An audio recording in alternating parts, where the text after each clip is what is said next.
Morning, Wayne. And morning, Keyshawn Johnson. What's happening? How are you doing? Good, And man. Good morning, Rachel Hello, Nichols. sir. How are you? I know it's a little Good. chilly in here, but we're about to heat it up. I was going to say, I feel good about what's coming. Okay, good. And let me say good morning to Jayson Tatum, who yesterday in Las Vegas during his Team USA media session said he felt like a weight had been lifted off his shoulders. Jayson Tatum said 100%, just being at the topic of discussion of so many debates or whatever it is, can he lead a team? Is he a top 5 player? There's still a lot of things I guess they can debate, but now I've done something that they can't debate. I've won a championship. Having that under my belt, like obviously it's still conversation to be had or whatever people want to say, but they always got to refer to me as an NBA champion. Keyshawn, you kept saying this same thing throughout the finals, that you were rooting for Jayson Tatum for this very reason that he just expressed, to end any debate about his values. So I'm assuming you loved what he said yesterday. No, absolutely, Skip. Yeah. I mean, like, as soon as he said it, I'm like, that's what I'm talking about. Yeah. Because if it was, all athletes want to win a championship because that erases a lot of doubt in people's mind about what type of player you are. And I'm talking about winning a championship, not just on the team, taking the photo with the team and the trophy, but actually being a very important part of why you won the championship. Now, mind you, he's done it in such short time, in short order. When you think about some of the other champions that we've come to watch over the years, whether it's Steph Curry or Giannis or Michael Jordan or LeBron or Kevin Durant or any of them, when you look at the body of work and the time that they won their championship, he's either done more or about the same as all of those guys. It literally, when you start talking about the statistical side of things, the accomplishments, the all-star games, the all-NBAs, he literally checked all those boxes. The only box that he didn't check, he just checked last month, which is winning a world championship. So if I was him, not that he would do that, but if I had his money, I'd go give him one of them big old yachts somewhere and put on the back of it, you have to name your yacht. Now what? To speak to people like you, Skip, that question what type of closer or player I was. That's the way he has to think about these things. Because like he said, it's not going to go away. We still going to have a conversation about it because the next conversation will be, we only got one. Right. He only got one, Rachel. Yes. He only got one. But the man's been to 5 or 6 conference finals, 2 NBA finals in the last 7 years or something like that, if my math serves me correct. How can you complain about his ability to do the things that he's done as a leader? Well, you would simply say to me, Skip, well, it's really Jaylen Brown. Yes, that's his Robin. He's the Batman. His Robin helps him when he needs to. Really? That's the way. Yeah, he's the Batman. The team anointed him as Batman 3 years ago prior to the Kevin Durant trade when they looked to move on from Jaylen Brown, and then they decided, we're going to keep Jaylen. But they said, Jayson Tatum, this is your team, because they wanted to try to get Kevin Durant because they didn't think Jaylen Brown was good enough. So now, Skip, he's wiped the floor. He's done everything. Everything is clean. Now he has an opportunity to repeat.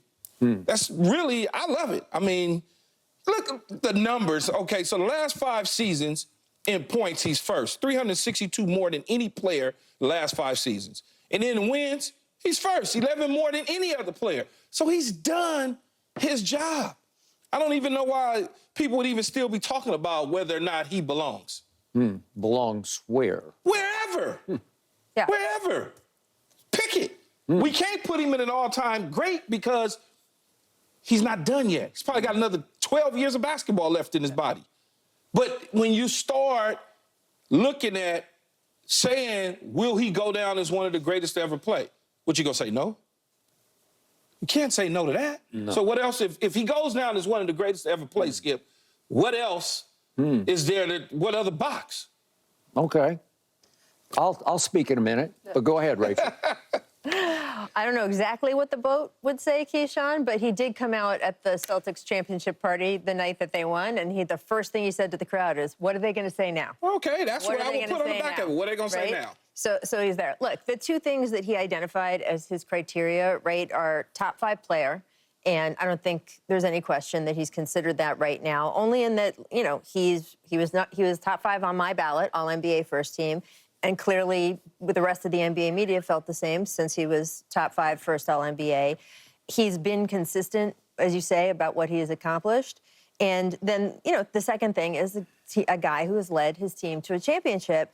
I would not say that Jaylen Brown is Robin by any stretch. Well, I only call him Robin because they basically anointed JT as Batman when they were going to try to trade Jaylen. Also, the idea that someone has to be the only guy to win a championship, it just doesn't hold up through history. Look at the last Celtics team that won it. Paul Pierce would be sitting here and saying that he and KG were equals. They were both Batmen on that team, right? And we can talk about, you know, Shaq and Kobe. We can talk about all kinds of teams that had 2 guys. The truth is, even though Jaylen Brown won MVP, that it was Jayson Tatum who led the team throughout the playoffs in points, rebounds, and assists.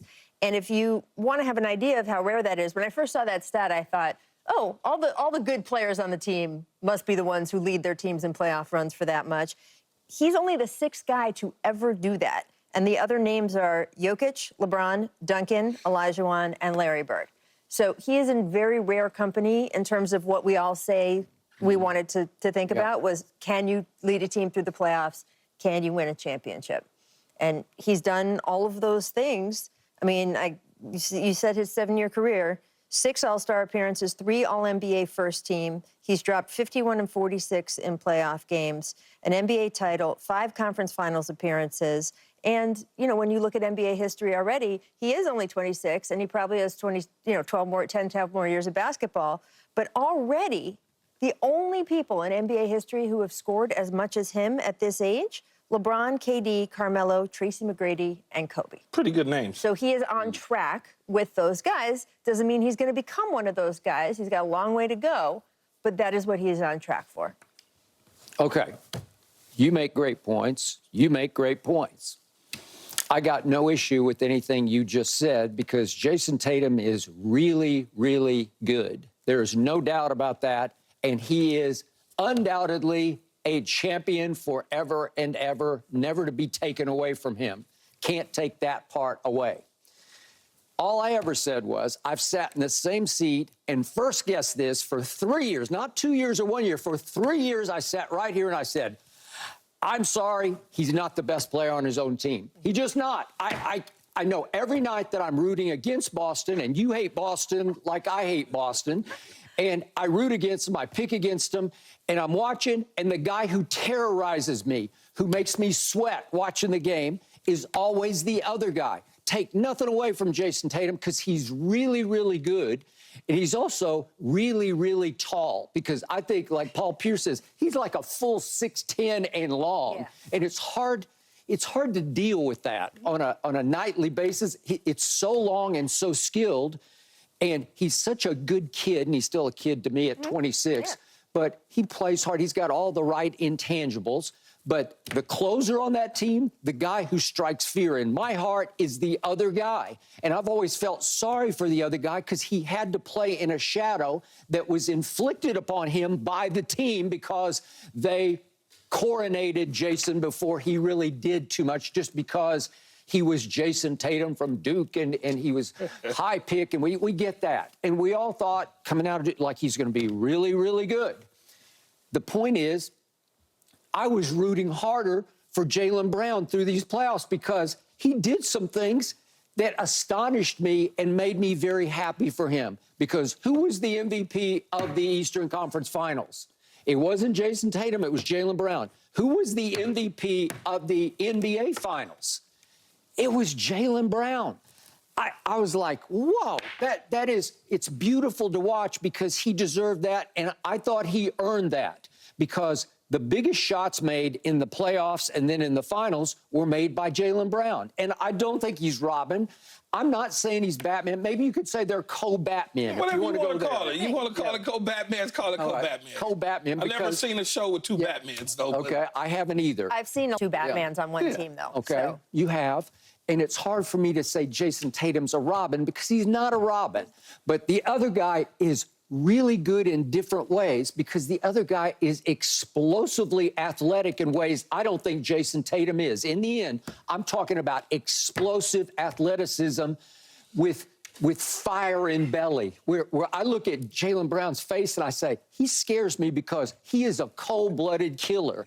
And I don't know that Jayson has quite that stuff operating in him, that kind of fire burning deep down inside him. Nothing again. It's just how you're born. You either have it, you're either Keyshawn or you're not Keyshawn. And I think you see more